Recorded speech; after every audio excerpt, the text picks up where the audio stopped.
Hi అందరికీ. మేము Saturday రోజు ఇంట్లో బ్రేక్ఫాస్ట్ కంప్లీట్ చేసి షాపింగ్ చేసేసి ఆఫ్టర్నూన్ లంచ్ కూడా బయట చేద్దాము అనేసి వాళ్ళకైతే వెళ్తున్నాము. మాకు స్వీడన్ లో స్ప్రింగ్ స్టార్ట్ అయ్యి 11 degrees 12 degrees అలా ఉంది కాబట్టి భవిష్ కి సమ్మర్ జాకెట్ కొత్త షూస్ కొనమని స్కూల్ అయితే చెప్పారు. నేను వాళ్ళకి వెళ్తే ఫస్ట్ వెళ్లే షాప్ వచ్చి నార్మల్, ఈ ప్రోడక్ట్ ఎప్పుడు అవైలబుల్ లో ఉండదు కాబట్టి 1కి 3 అయితే కొన్నాను.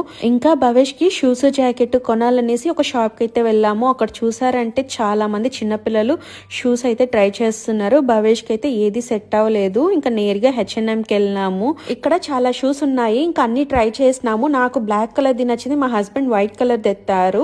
ఈ రెండిట్లో మేము ఏం తీసుకున్నాం లాస్ట్ కనేసి కింద అయితే కమెంట్ చేయండి.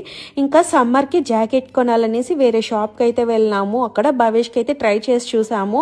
మాకు అంతగా వేసుండే జాకెట్ నచ్చలేదనేసి వేరే జాకెట్ తీసుకున్నాము. ఇంకా నేరుగా వాలాలో ఉండే ఫుడ్ కోర్ట్ కి అయితే వెళ్ళి మేము తినేదానికి chicken sizzler, mutton curry, non, white rice అయితే ఆర్డర్ ఇచ్చినాము. చాలా టేస్టీ ఎమ్మీగా ఉంది. అక్కడ బస్ తీసుకునేసి ఇంటికి కావాల్సిన గ్రాసరీస్ తీసుకుందాం అనేసి ఆఫ్ఘన్ ఆల్ఫోగ్ రైస్ అయితే వెళ్ళున్నాము. ఇంకా వెజిటేబుల్స్ అంతా తీసుకొని అయితే ఇంటికి వెళ్ళిపోయినాము. ఈ వీడియో నచ్చితే లైక్ చేయండి, షేర్ చేయండి, సబ్స్క్రైబ్ చేసుకోండి. Thanks for watching. Bye bye.